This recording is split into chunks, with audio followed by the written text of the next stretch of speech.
From the studios of Extreme Sports in Hastings, Nebraska, we present Huddle Up, a great way to start your day with all the news, weather, and sports you need, interesting interviews, and friendly conversation from two guys that go together like Scooby and Shaggy, Mike Will and Tyson Havronic.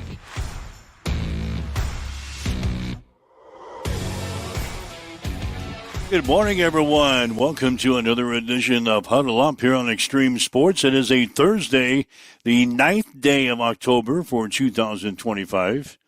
Up and at 'em again. Mike Will, Tyson Havronic, ready to start your day the right way with all of your news, weather, and sports that you need to get out the door here this morning.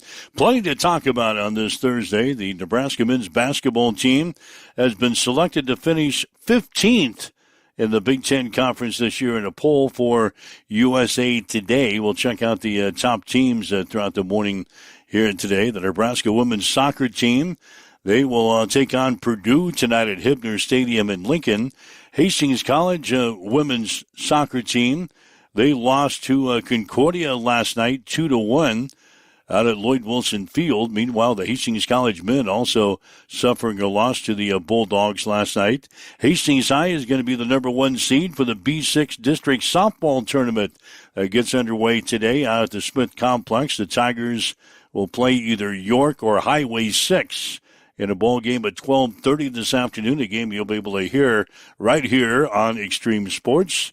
Meanwhile, Hastings St. Cecilia's softball team, they will play Shadron tomorrow in the C1 district final out at the Smith Complex. Got some high school volleyball tonight. Major League Baseball playoffs continued yesterday with 4 games. And we've got an NFL football game on tap tonight as Philadelphia plays against the New York Giants. Also have some comments coming up from Nebraska defensive coordinator John Butler as the Huskers prepare to take on Maryland this Saturday on the road.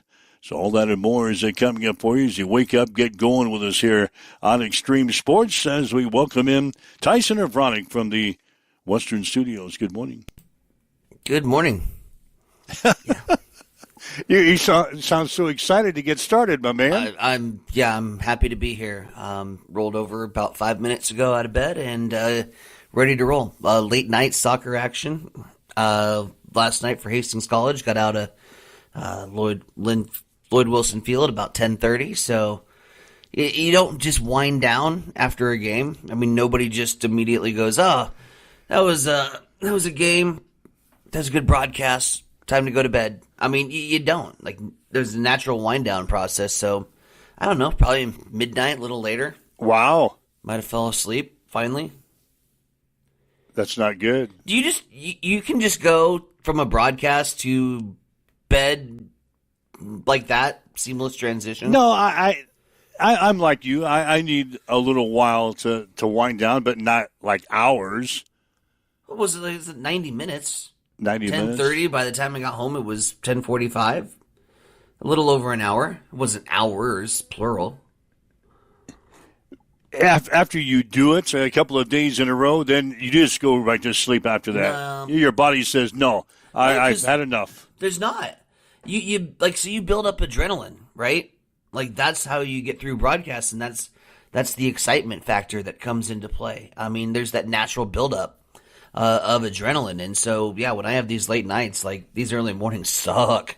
But we're happy to be here, happy to be rolling, talking playoff baseball today. A lot of good action on the diamond. A lot of great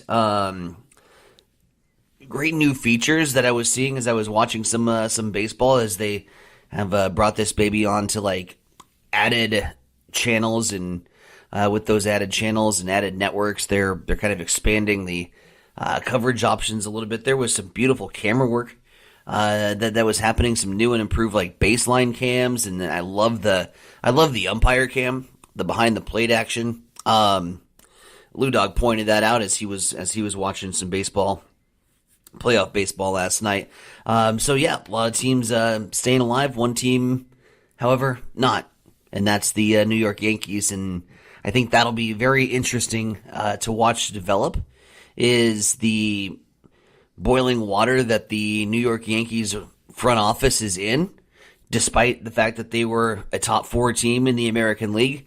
We talked about this in other sports, Mike, where when is being great not good enough? You need to be elite. You need to be a champion. And these teams that have gotten rid of, I'll just say this, Tom Thibodeau, right? Be careful what you wish for. You got rid of Tom. I don't think the Knicks got a better plan B. There's some times where the organization maybe isn't as attractive as you think it is. So if New York makes a move,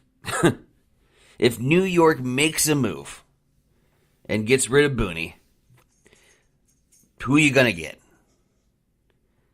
Because the organization is not, and I repeat, even though it's the elite 27 championships of the New York Yankees, it's also built on an organizational structure that is win now and not set up to be long-term successful for your coaching tenure.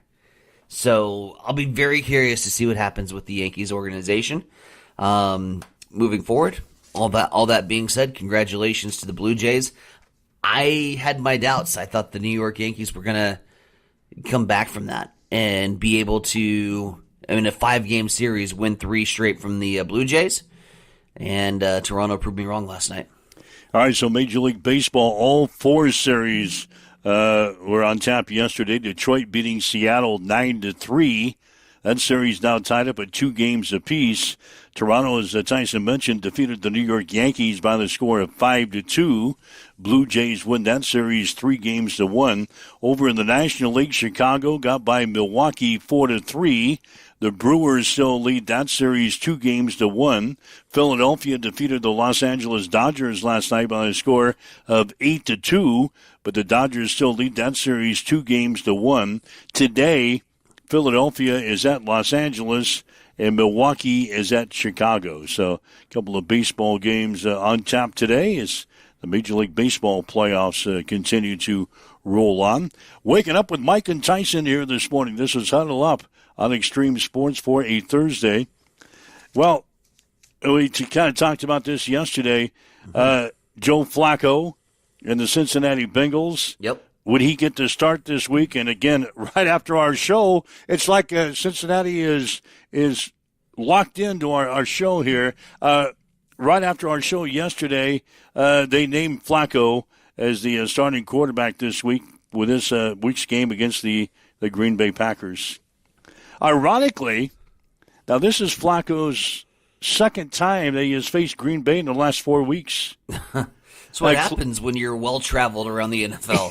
Yeah. He was with Cleveland. They traded him away to Cincinnati this week. Well, in week 3 of the season, Cleveland played the Green Bay Packers, and Cleveland won by the score of 13-10.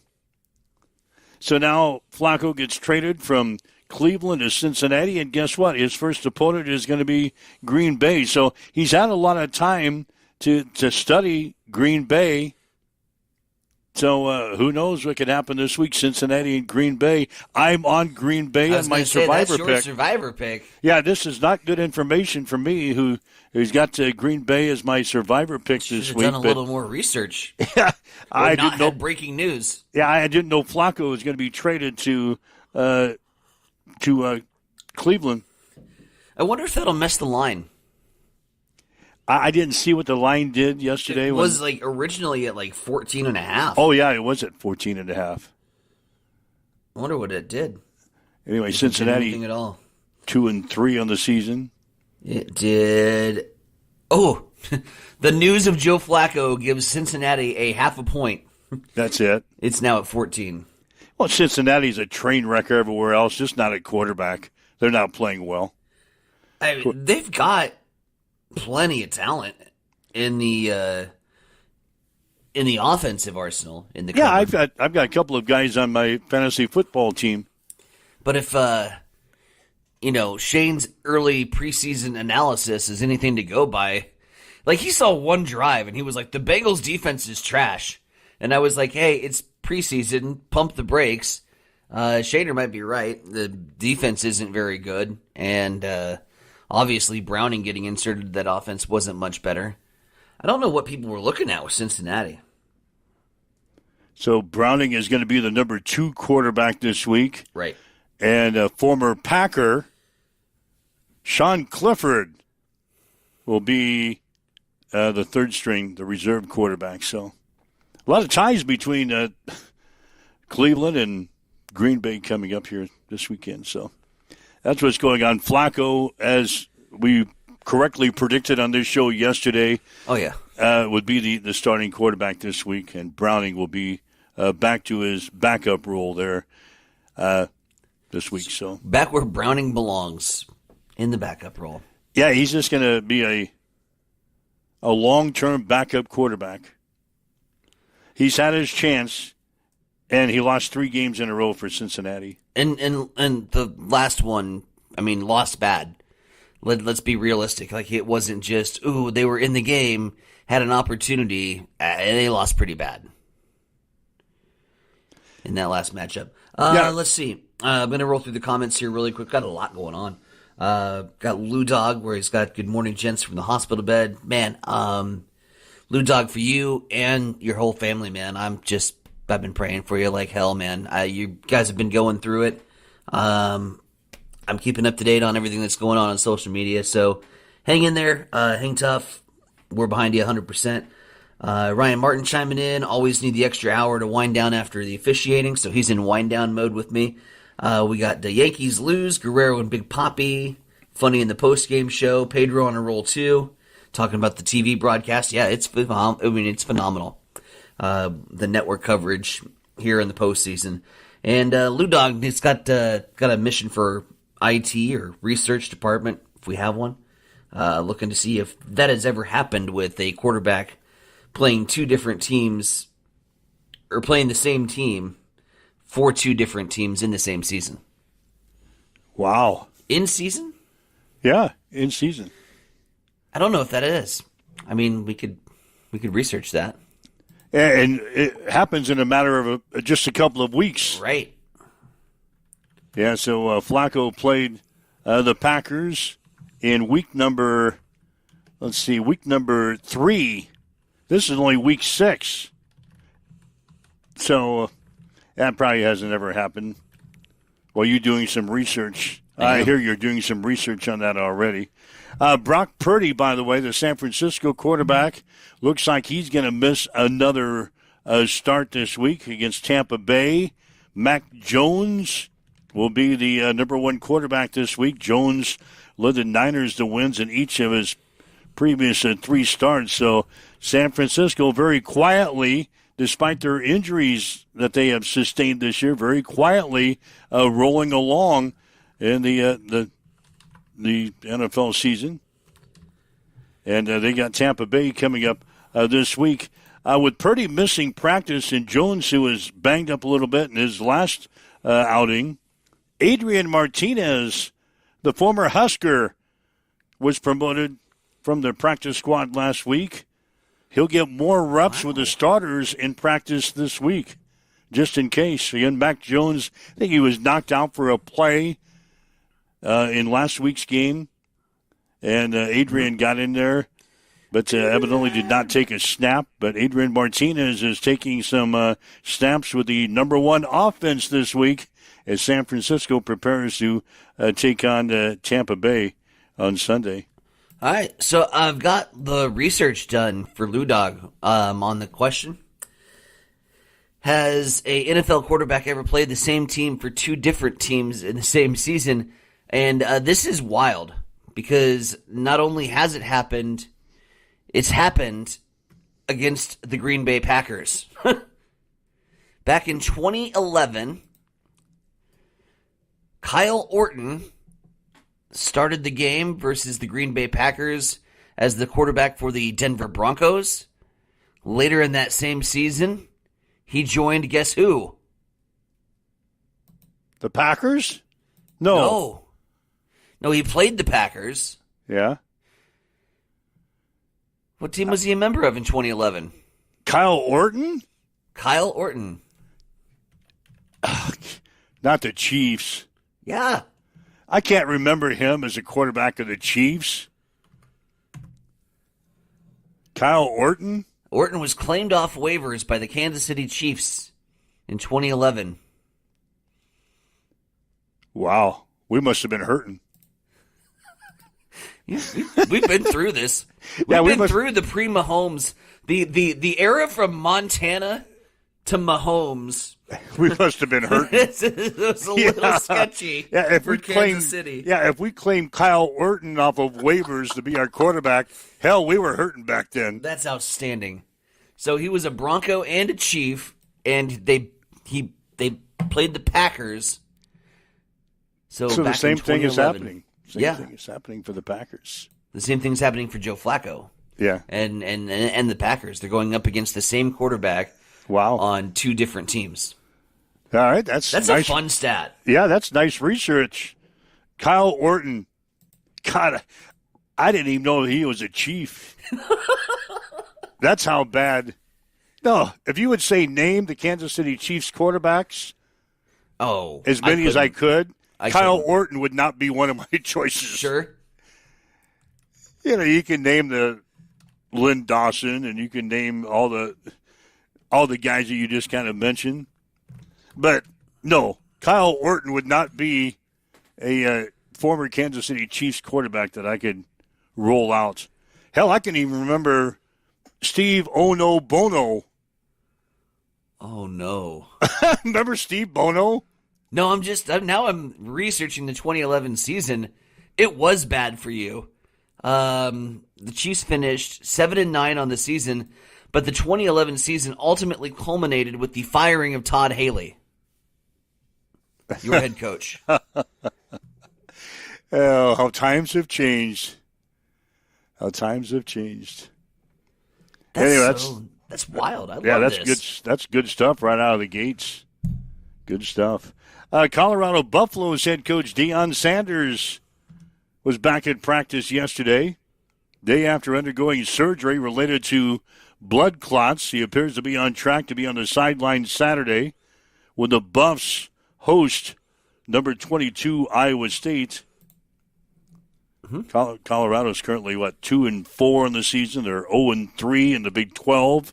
Iowa State is 5-1 and 2-1. So Deion Sanders, after spending some time in a hospital, he's going to be back on the sidelines this Saturday. Here's one for you. Mm-hmm. NBA great Magic Johnson. Mm-hmm. He'll be the Grand Marshal this year for the 137th Rose Parade on January 1st. You hurting for sports headlines over there? I mean, I'm so glad I know. Yeah, I'm going to tell all my friends at the water cooler today. Magic, hey, you going to watch the Rose Bowl Parade on January 1st? Why? Magic Johnson, he's going to be the Grand Marshal. 66-year-old, man, retired Los Angeles Lakers superstar. He'll ride down Colorado Boulevard as part of the 5.5-mile route on January 1st for the Rose Parade. Can't wait to see that. Can't wait to see that. I'm going to complete the timeline here just really quick as we move from the Montana to Mahomes timeline. Yeah. Okay, so the 2011 season, right, Todd Haley gets fired for Kansas City. They bring in Romeo Crennel. Oh, God. That lasted 1 year. Yeah, that was a disaster. That was a short stint. And you know who took the job afterwards in 2013 and has had it ever since? Andy Reid. So Kyle Orton moving to Kansas City was the tip of the iceberg that honestly kind of catapulted Kansas City into the dynasty they are now. Because had they never gotten Kyle Orton as their quarterback, they probably wouldn't have sucked that bad to get Todd Haley fired. Haley gets fired, they hire Cornell. Cornell gets fired, they hire Andy Reid. And the dynasty begins. Wow, good stuff there. Good All stuff. Flu Dog's question, man. Yeah, that's what people chiming in. That's what we do. Do a little research on the fly here. So anyway, if you'd like to chime in on everything we've talked about so far, you can.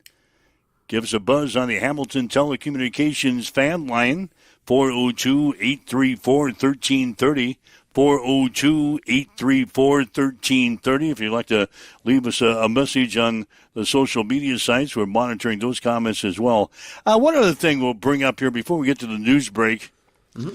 The NCAA Division I Administrative Committee on Wednesday adopted a proposal to allow student athletes and athletic department staff to bet on professional sports. A shift in a long-held policy that had become difficult to enforce with the spread of legal sports betting in the United States. Divisions 2 and 3 are expected to consider the proposal in their respective meetings at the end of October. If approved by the lower divisions, the rule would be in effect starting November 1st. Now, athletes and athletic staff have been prohibited from betting on any sports, professional or collegiate, that was sponsored by the NCAA. Betting on college sports will remain off limits, but players, athletic staff, student athletes, they'll all be allowed to bet on pro sports beginning November 1st. If this proposal blows through, they're still going to be prohibited from betting on the college sports. Mike Will, my man. What a topic. That could take the entire second half of the show. That's why I kind of moved it down right behind the Magic Johnson being the Grand Marshal for the Rose Parade. Now we're talking gambling. I thought, oh boy, this could be the tip of the iceberg. This could be the topic that sends me into oblivion here. Not only, and this is going to sound like a get off my lawn moment, but it also needs to sound like a let's be realistic. Let's make some common sense decisions here. Okay, so we've now gotten into the world of sports and collegiate sports where athletes are getting paid. Athletes are getting paid at the university level through a fund that goes in, so they're not taking money from illegal boosters the old school way, right? We're paying the athletes to be here. And you're giving an athlete, an 18-year-old athlete, 18 years old. Do you remember the stupid shit we did at 18 years old? And now you're giving them $2 million and you're saying, oh, you can go ahead and bet. You can go ahead and gamble. You can gamble with the universities. Go ahead and put it on black. Come on. Bet the Packers this week. It looks like a lock. Are we serious? Like, are we looking at what we're doing? If in the university, if you're on NIL dollars, I'm pissed at the NCAA for this. To allow college athletes to gamble with money that's not even theirs in the first place. Not earned. Just made due so that we have a quarterback that can go into the system. If you're going to give NIL dollars to college athletes, amateur, 18-year-old athletes, some of which have not seen the field despite cashing in on a $1.5 million check, and then you're going to green light, go ahead and bet and gamble with a kid that doesn't know what $1.5 million means in the grand scheme of things, who could literally tuck that baby away and retire? Yeah. Now you're going to let him go gamble? That's a good point. Give me a break. Yeah, bet it on the Packers this week. It looks like a lock.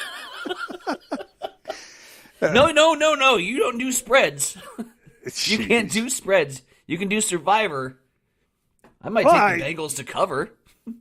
I still might. A lot. I might take the Packers 14. I got the Blazing 5 coming up.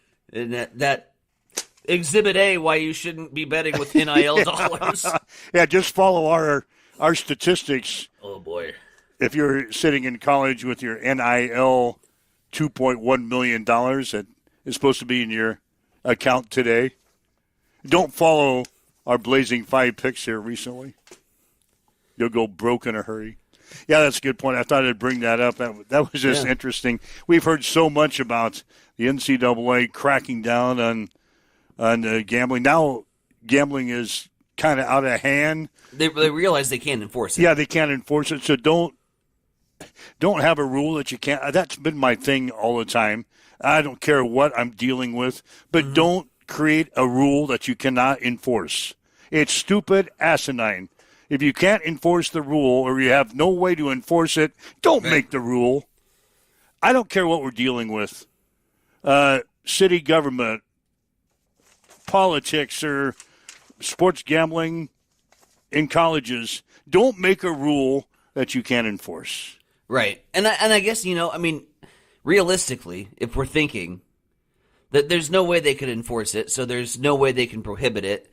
And if a $2.1 million quarterback wants to go and use a sports book on his phone mobily, he's going to do it. Like, I did it. That's literally how I paid through college my freshman year. Like, I just ran a sports book, and it was fine. And so if my ass at 18 can figure it out, I'm pretty sure these kids that have agents and people telling them how to navigate their funds are going to get into sports gambling if they want to. They're going to do it anyway. So you're right. Don't make a rule you can't enforce. I guess I see that point too. There's no reason to keep the rule. It's probably already been done. No, not probably. It has been done. Without a doubt. Yeah, those kids, they're gambling already. They just haven't been caught. Yeah, and so I'm okay, I guess, with relaxing since you can't enforce it. Yep. I'm okay with relaxing it. Well, we'll see. That's going to be on fast track. Evidently, the division. And why are we waiting for divisions 2 and 3 to consider the proposal? And if they approve, then Division 1 is going to go ahead and do it. Shouldn't it be opposite? Shouldn't Division 1 take the lead and say, this is what we're going to do? And if Divisions 2 and 3, if you guys want to come along board with us, hop on the wagon. But we're waiting for Divisions 2 and 3 to approve the proposal. And then Division 1 players would be in the same boat. Look how long Division 1 took for postseason, right? Yeah. Division 2 and 3 for years, decades, had a playoff system. And then Division 1 was like, eventually, we ought to do that. I guess that's working out pretty well for you guys. maybe we ought to do that. So they do follow, which is weird. You'd think they'd set the precedent and everybody else follows suit. You think the granddaddy would have all the rules and playoff systems figured out. Oh, and the Divisions 2 and 3 would maybe follow that. If we would have had this conversation 7 years ago at our prior engagements, and we'd have been talking about college sports, did you ever imagine, again, flashback 5-7 years ago, that we'd be talking about athletes that are getting paid millions of dollars, that there's beer in the stands, and that we're actively promoting gambling? What a beautiful world we live in. The funny thing is, remember who first kind of proposed players to be paid? Well, I want to say it was Sam Keller was part of it. Well, Ernie Chambers, Ernie Chambers, the state senator from Omaha, he proposed players getting paid, God, I don't know, 20 years ago. And it was just on a filibuster. He wasn't even really being serious. He was just filibustering and, why don't we pay college athletes? And then kind of like, huh?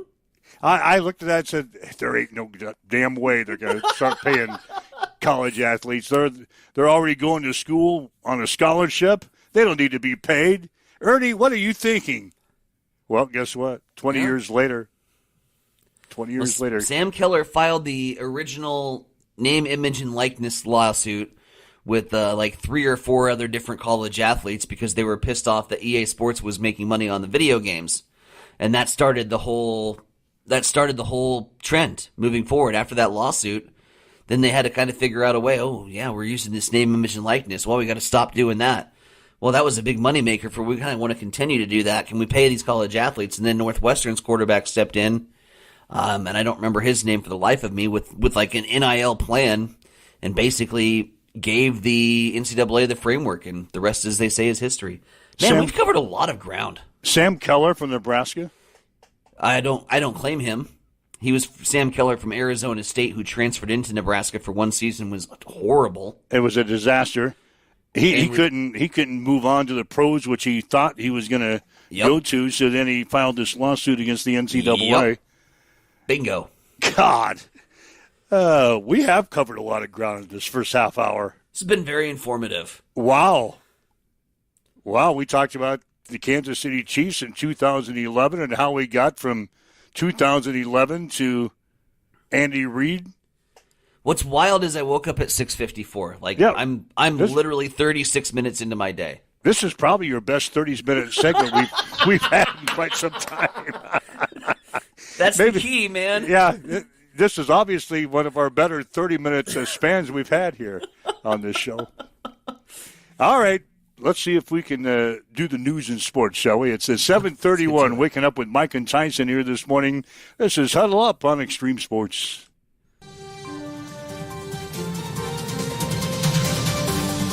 It's time for a morning news update on Extreme Sports.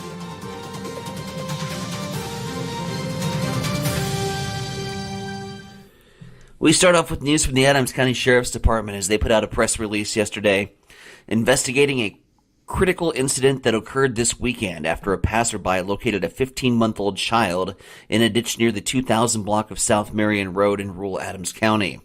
At approximately 8 a.m. on Saturday, deputies were dispatched to the scene after a concerned citizen reported finding what appeared to be an infant sitting in a ditch. Upon arrival, officers summoned the Hastings Fire and Rescue. Paramedics responded and immediately assessed the child. The child was then transported to Mary Lanning Hospital for further medical evaluation and care. A criminal investigation has been launched to determine the facts of the case and identify the individuals responsible. Meanwhile, Hastings Public Schools has put out a statement after some members of the community had expressed concern over how the government shutdown will affect the school district. In the statement, the superintendent says the shutdown will have a limited impact on school in the short term. The vast majority of the district's funding coming from state and local sources. In fact, only about 8% of the revenue comes from the federal government, and those dollars largely designated for specific programs such as Title I special education and free and reduced price meals. If the shutdown continues for several weeks, they could start to feel the effects more directly. The long-term future of programs like Head Start, less certain, and field trips to federally funded museums, memorials, and parks could also be delayed as time goes on. Hastings Public Schools said they will monitor the situation closely to ensure they are prepared to address any emerging needs. Although district operations will not be impacted, they understand that many families could be experiencing financial uncertainty until the government reopens.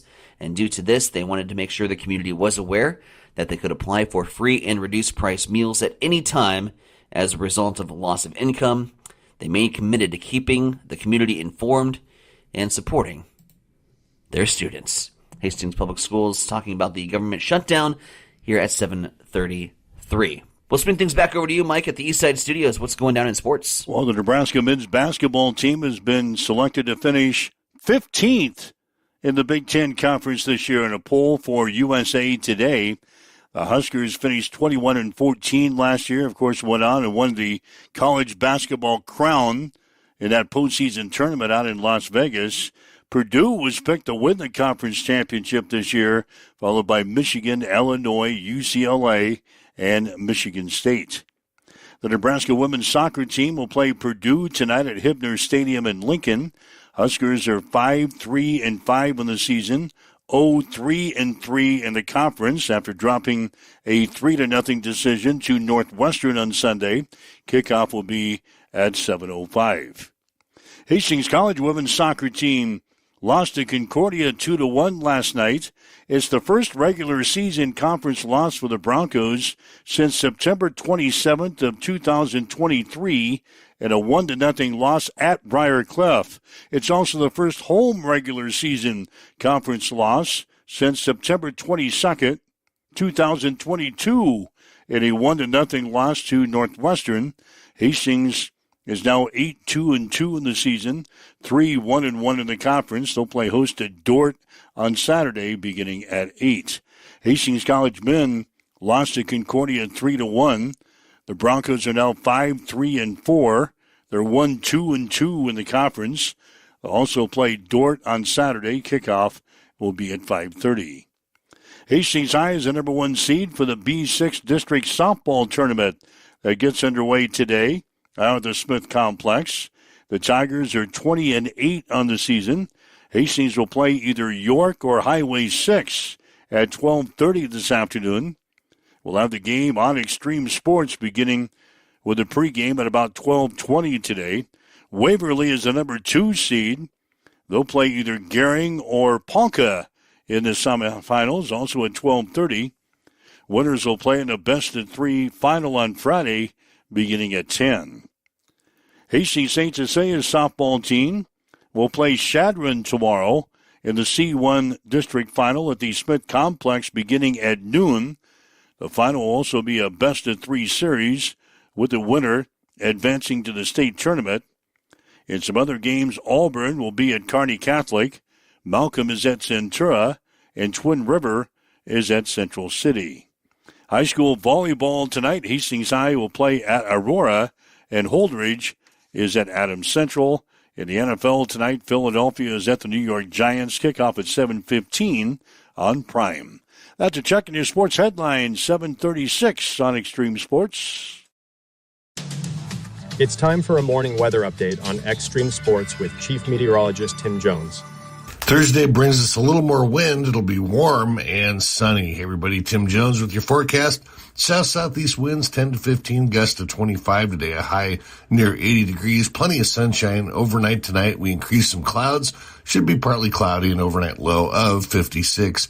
78 and sunny on Friday, heading through the weekend. A little bit of change here. Saturday we're in the mid-70s, and then we're in the mid-80s on Sunday with plenty of sunshine and dry conditions. As you wake up, get going this morning, south winds at 10. We've got partly cloudy skies. It's 55 in Hastings at Extreme Sports. Join us at Miletta Vista Winery for the day the internet died. A hilarious mystery dinner that you become a part of. Hey, this is Mick inviting you to get your tickets for 2 unforgettable nights, October 18th and November 8th. Gather your friends, enjoy a great meal, crack the case before dessert. Seating is limited, so get your tickets today at MilettaVistaWinery.com. And don't miss the mystery that everyone will be talking about, the day the internet died. Get your tickets online at MilettaVistaWinery.com, St. Paul, Nebraska.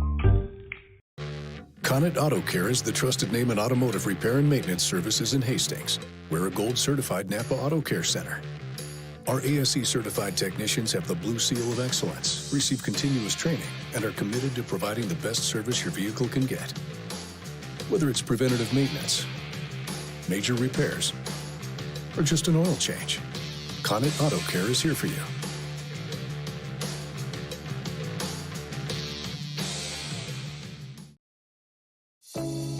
At Bamboo Spa and Wellness Center in Hastings, you can now experience the Balancer Pro lymphatic system, a relaxing, touchless treatment that works while you simply sit back.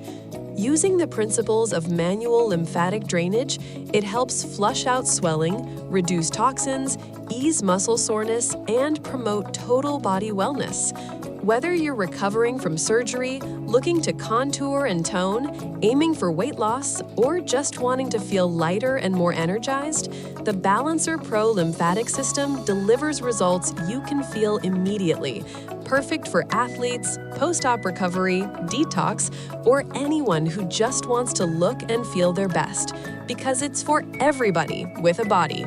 Come try it today at Bamboo Spa and Wellness Center, 208 South Burlington Avenue, Suite 101 in Hastings.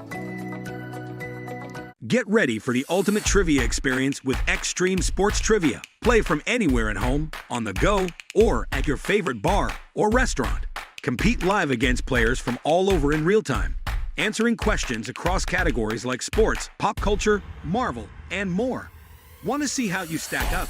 Track your progress with live leaderboards and aim for the top spot. It's free, fun, and super easy to play. So what are you waiting for? Sign up today at extremesports.com trivia and start playing now. And keep an eye out. We're coming soon to a bar or restaurant near you. Mike Wells, Science Center Bronick with you as we get you up, get you rolling here for a Thursday morning, the 9th day of October, 2025. Thanks for joining us, whether you're listening to us on our website at x-streamsports.com, maybe on your smartphone with our free mobile app, on your smart speaker, Roku TV, Facebook Live, YouTube, Twitch. Thanks for joining us on our conversation here this morning. More people chiming in on our Kansas City Chiefs discussion we had in the first half hour. Gunther Cunningham. Remember that name? Gunther Cunningham. He took over, evidently, as the head coach for a while. Wasn't he the defensive coordinator I believe for the so. Chiefs? And he kind of took over as the head coach. Gunther Cunningham.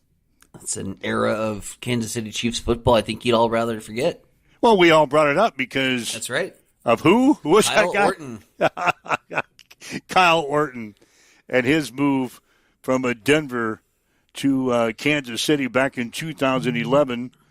And he was a guy who faced the Green Bay Packers twice in one season with two different teams, much like Joe Flacco is going to do now as he moves to Cincinnati from Cleveland, and he gets to play the Packers again for the second time in 4 weeks. Yeah, my survivor pick is Green Bay this week. You are on Pittsburgh. Absolutely.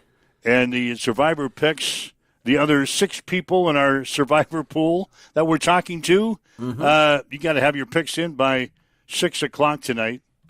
So we're heading to the wire. I'll be anxious to see. There's a lot of people that can, well, not a lot of people, 8 of us. 8 of us can look at several games. I think we mentioned them yesterday.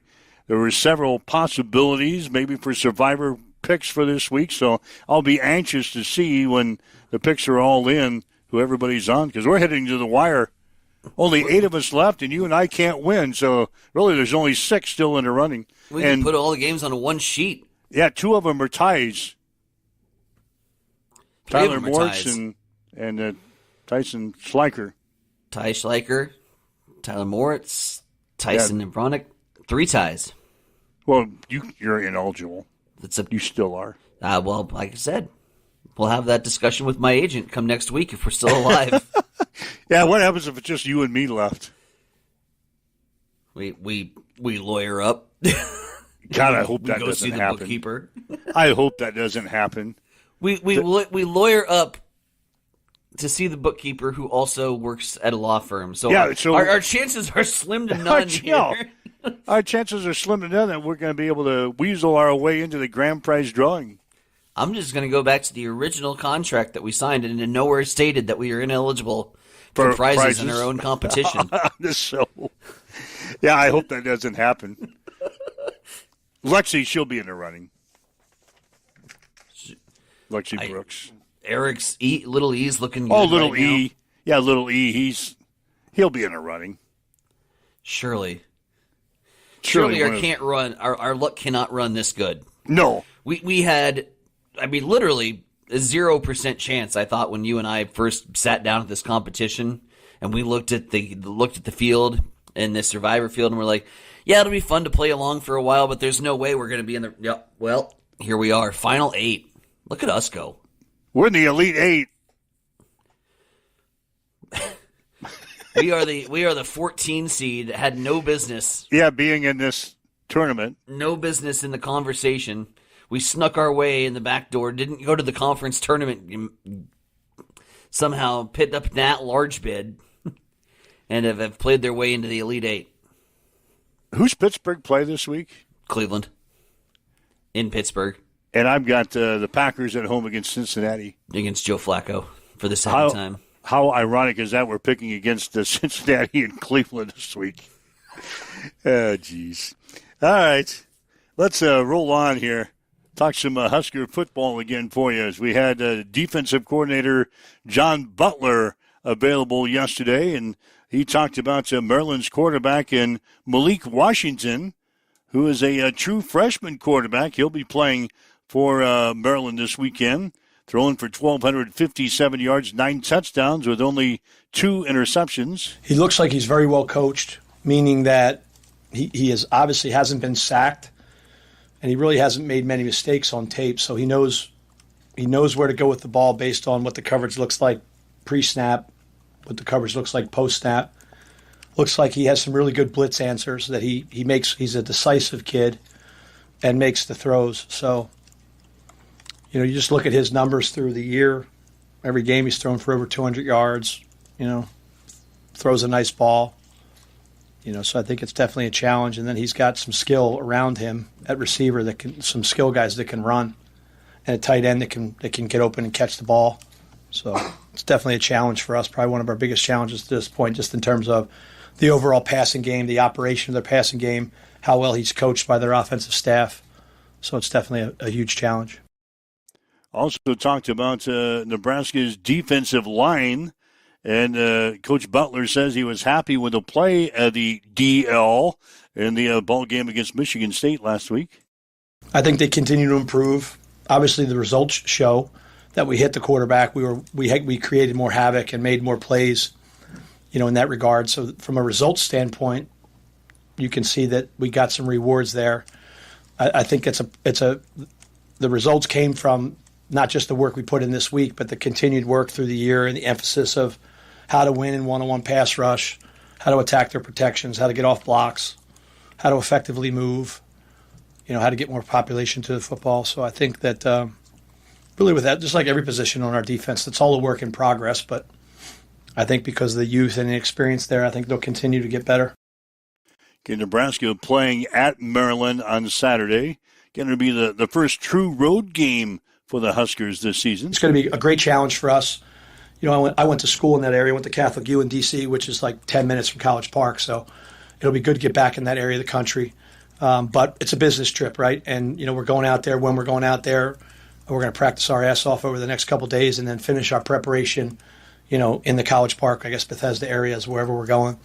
But, yeah, it's exciting to get on the road because, you really test yourself in the mettle of your defense. You got to be able to – I've always believed that when you go on the road, you better pack your defense because, that's just what you have to do. So excited about the challenge and wherever it is, whether it's in College Park or State College or where we're going to Minnesota the next week, you got to be ready to play.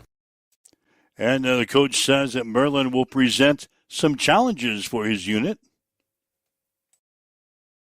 They're a balanced offense. Their statistics passing game wise are better than run game wise, but we always have to pay attention to their run game.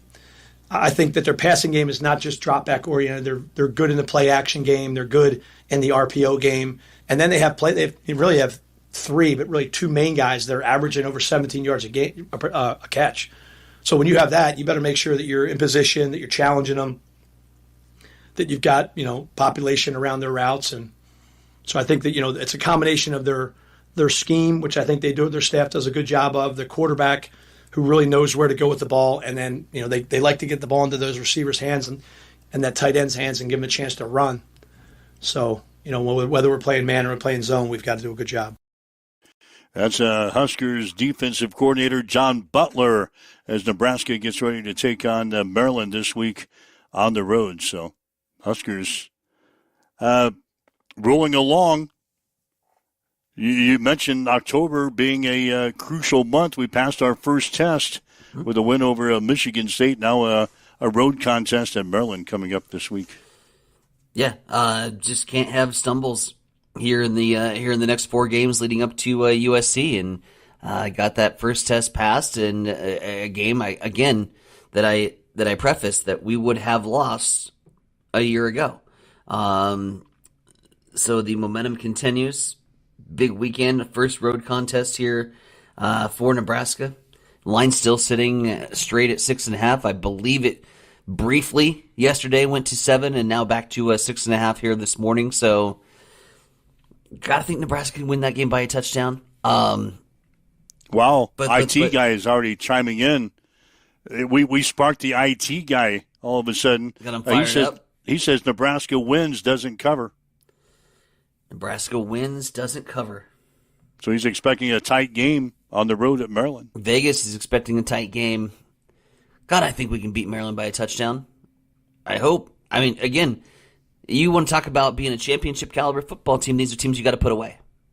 And at the same time that I say that, I also, at the same time, don't care if we win by 1 or 100. Just put 1 in the win column. So it's a road game. First road game of the season. But Maryland shouldn't scare us. Oh, they got some talented players. I get that, but Maryland shouldn't intimidate a blue blood like Nebraska. If we want to be a blue blood and we want to be a power again, then we can't sit here and go, ooh, Maryland's got some athletes we got to be careful of. Ooh, this could be a rough game on the road. No, we got to go out there and physically dominate. Like Butler said, they got to play their ass off, and they do that, and I think we'll be just fine. All right, so that'll be a Saturday. It'll be a 2:30 start on BTN this weekend. I was listening to Matt Rule the other day in his press conference talk about how Nebraska was going to travel.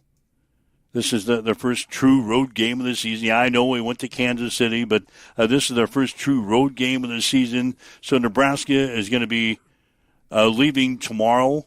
Is today? What is today? Today's Thursday. Thursday. Hello. They're leaving today. They're leaving today to go down and finishing up their preparations. And you know what? I travel with sports teams a lot. Yep. And when we go out to eat, hell, we just load up the bus and we go down to the pizza ranch and we all have pizza. No, they're taking their nutritionists with them. Yep. They're going to take their people that prepare their food at home. They're going on the trip. And I would love to see how Nebraska travels sometime. Oh, man. Yeah, well, I think we'd be amazed how Nebraska travels to road games. I'm just amazed just in our own facility, in our own backyard. What I mean, when Coach Rule does those walkthroughs of the athletic facilities and the training programs and you mentioned it, like the nutritionist center, they're sitting in like chef's jackets and prepping 5-course meals for these guys. I mean, this is elite level stuff in college football that Nebraska has, and we're so fortunate. And to be able to take that team on the road with you. So what do you do? You take the stove and everything with you? Or? Well, I don't exactly know. Yeah. Is it going to – you just don't make 5 gourmet foods in a motel room. They'll go get the supplies, I guess, and take over a kitchen.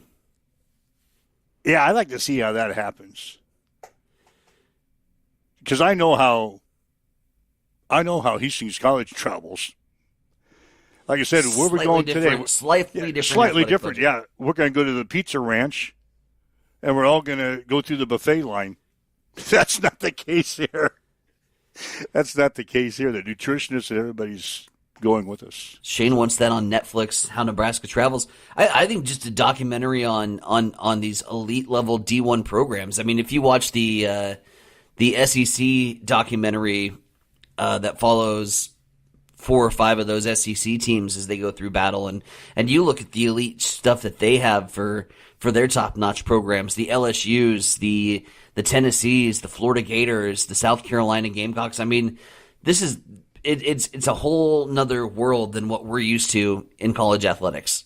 Yeah, it's not just Nebraska. Nope. You can pick either one of those teams that you just mentioned. That would be kind of neat to see, the behind the scenes of how college football teams travel these days. And oh, by the way, you got to play a football game.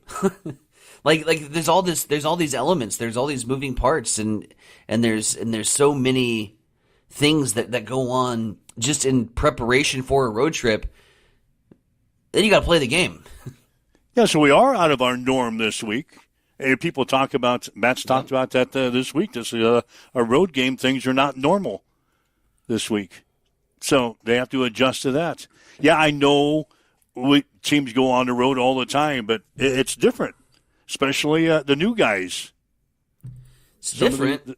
Some of the new guys that haven't been on a road trip before. And it's different really for Nebraska because we haven't been on a road trip at all, essentially. I mean, we're sitting on October 9th, and come Saturday, on the 11th, we're going to play our first real road game of the year. That's almost unheard of to have that long of a stretch before a road contest. Great job by the schedule makers. getting us at home. Maybe. Yeah, maybe. Maybe that is a good idea, playing all those home games to start the season. We'll find out. All right, waking up with Mike and Tyson here this morning. Kind of an informative day, isn't it? We've covered a lot of ground, a lot of topics. 7:55, you're waking up to Mike and Tyson on Huddle Up on Extreme Sports.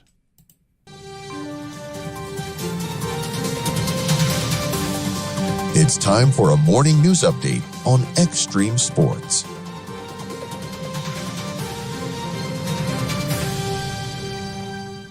So first with more news on the government shutdown, and this time its impact on Hastings Public Schools. Hastings Public Schools put out a statement yesterday after some members of the community expressed concern about how the shutdown could affect the school district. In the statement, the superintendent for Hastings Public Schools says the shutdown will have limited impact on our schools in the short term. The vast majority of the district's funding coming from state and local sources. In fact, they note about 8% of our revenue comes from the federal government, and of those dollars, they're largely designated for specific programs, such as Title I special education and free and reduced price meals. However, if the shutdown continues for several weeks, they could begin to feel its effects more directly. The long-term future of programs like Head Start, less certain, and field trips to federally funded museums, memorials, and parks could be delayed as time goes on.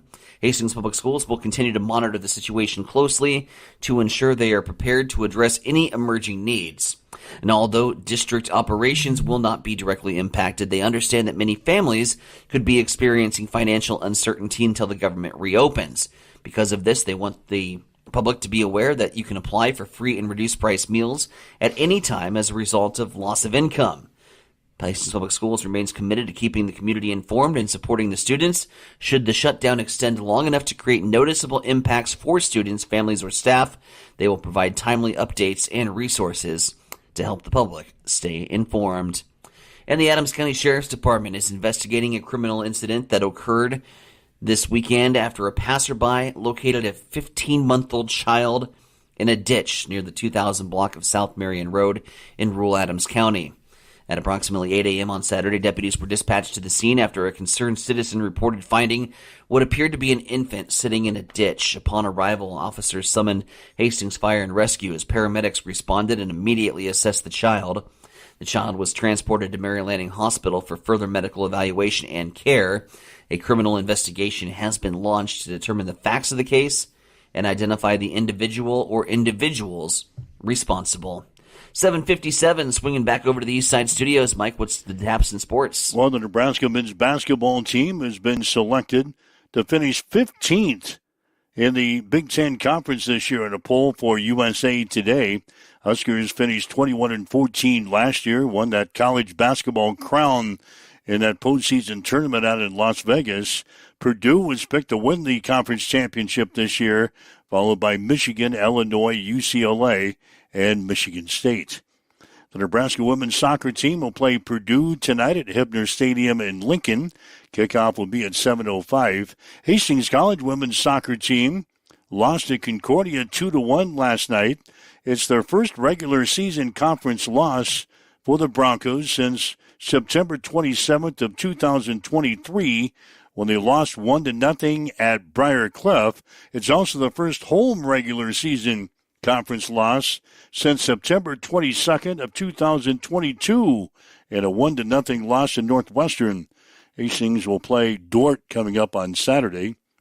Hastings College men, they lost to Concordia by the score of 3-1.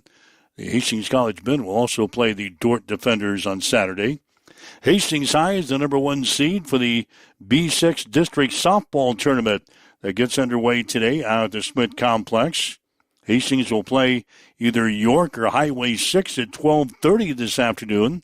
We'll have the game here on Extreme Sports beginning at 12:20. Hastings St. Cecilia's softball team will play Shadron tomorrow in the C1 District Final at the Smith Complex. That best-of-3 affair will get underway at noon tomorrow. High school volleyball tonight. Hastings High is at Aurora, and Holdridge is at Adams Central. That's a check in your sports headlines at 7:59. It's time for a morning weather update on Extreme Sports with Chief Meteorologist Tim Jones. Thursday brings us a little more wind. It'll be warm and sunny. Hey everybody, Tim Jones with your forecast. South-southeast winds 10 to 15, gusts to 25 today, a high near 80 degrees. Plenty of sunshine overnight tonight. We increase some clouds.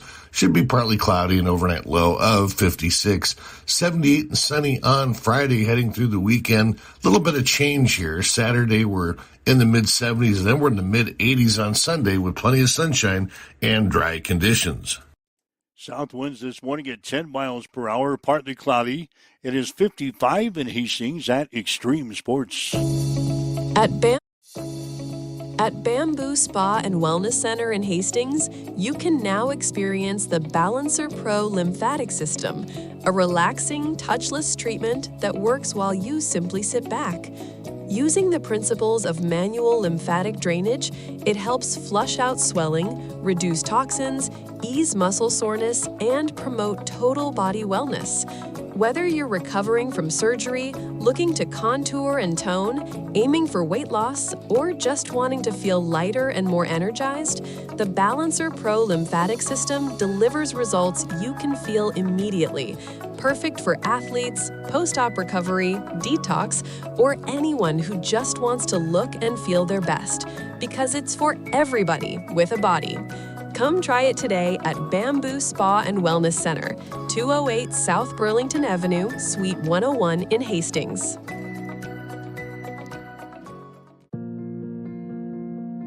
I'm John Butler, Funeral Director and Owner at Livingston Butler Volland Funeral Home and Cremation Center in Hastings. And I'm Nikki Butler, the Advanced Funeral Planning Specialist. Whether you choose a traditional service, cremation, or a unique memorial service, our experienced staff is here to help guide you through every step. Visit us at lbvfh.com to learn more about our services and how we can support you. Livingston Butler Volland Funeral Home and Cremation Center. We are here when your need is greatest.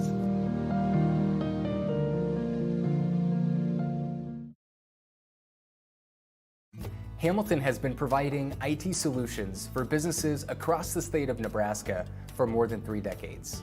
We know that Nebraska businesses are a driving force of support for the communities in which we live and work.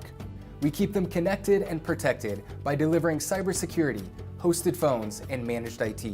We are grateful to be part of our Nebraska communities and to support their technology needs.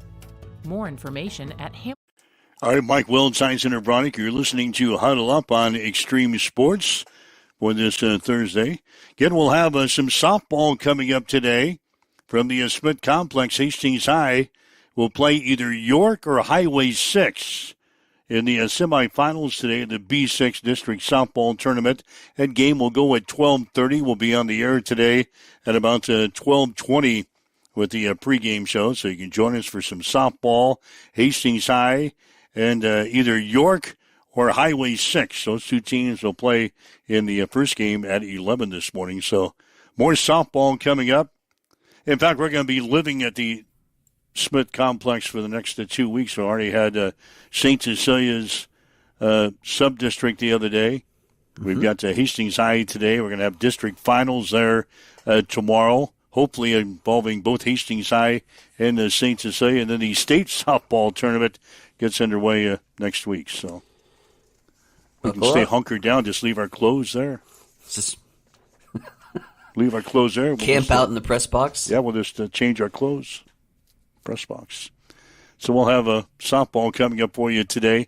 Hope to catch up with Andrew Kuda, the head football coach at Sandy Creek. They take on Exeter Milligan Friend tomorrow night in a ball game we'll have as well here on Extreme Sports. We'll meet with him today and chat about the ball game. So get that on the show for you tomorrow morning, in addition to everything else we'll talk about for Friday. Friday, did I say Friday? That means the Blazing 5 tomorrow. More chili. And it's only blazing. It's only blazing because one man is just carrying you guys around. Is your back getting sore? A little bit. I mean, I'm not a small man. No. You've been carrying me for basically most of the season. Yeah, and Shane Shane's finding out real quick that this Blazing 5's not everything it's cracked up to be. He's packing some pounds. Yep. So your back has got to be getting tired. Dude, but the gains, like my muscles right now, bro. So we'll have our Blazing 5 tomorrow. No pain, no gain. You got to do better. I haven't even looked at them. That's not a good start. No, it's Thursday already, and I haven't even opened the slate on the college football, and I've looked at the pro football a little bit. Yeah. But I haven't sat down and really come up with my list. I've gandered at the spreads. I have an idea of where we're going to go. I think I'm going to change my system this week. You're going to go green? Because it has not really developed where I thought it was going to the past couple of weeks. I think I'm going to use the system that I've been on, and I'm going to put it in reverse order. Ooh. Instead of the dogs, you're going to bet favorites this week. Yeah, I've been on the dogs a lot this year. And the dogs have not been barking. No. So I might have to change my ways. I don't like to bet the favorites. I know. But it has cost me this year. Dearly. Well, I'm tied with Shano for second place in our Blazing 5. Yeah, but second out of third is not. No, you're not supposed to put it that way. I'm tied for second. You're tied for last. Yeah, I'm tied for last.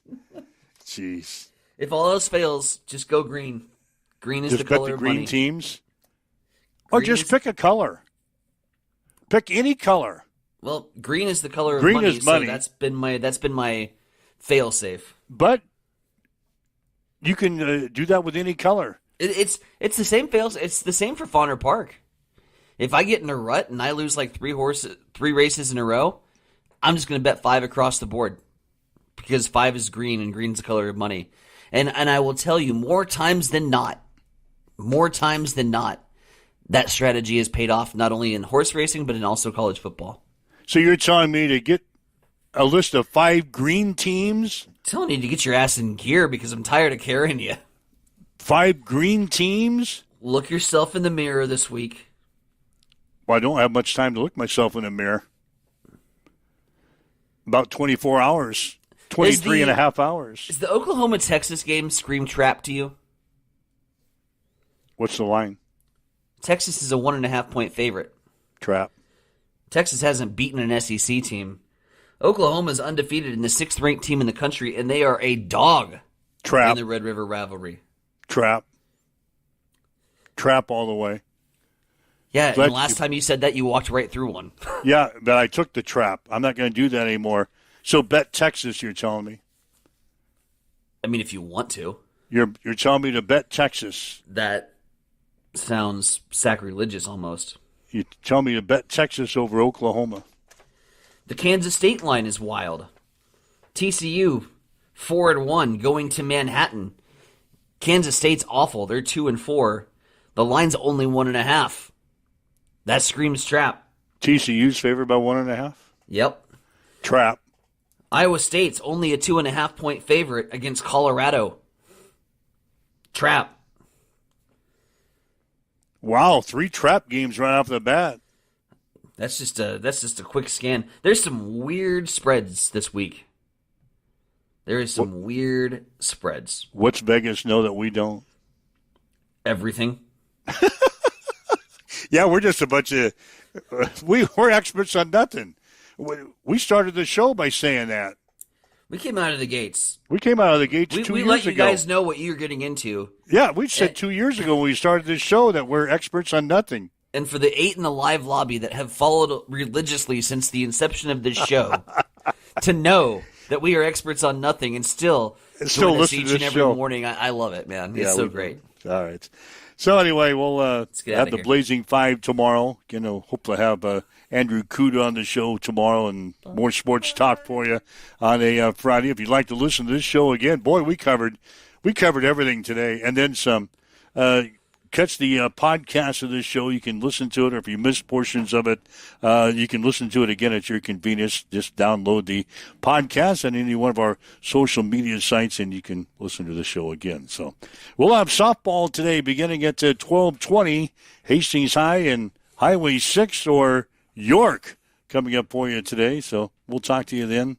If not, have yourself a great day. We'll see you again tomorrow. You've been listening to Huddle Up on Extreme Sports, Central Nebraska's new home for sports. Join us every weekday morning from 7 until 8 on Extreme Sports.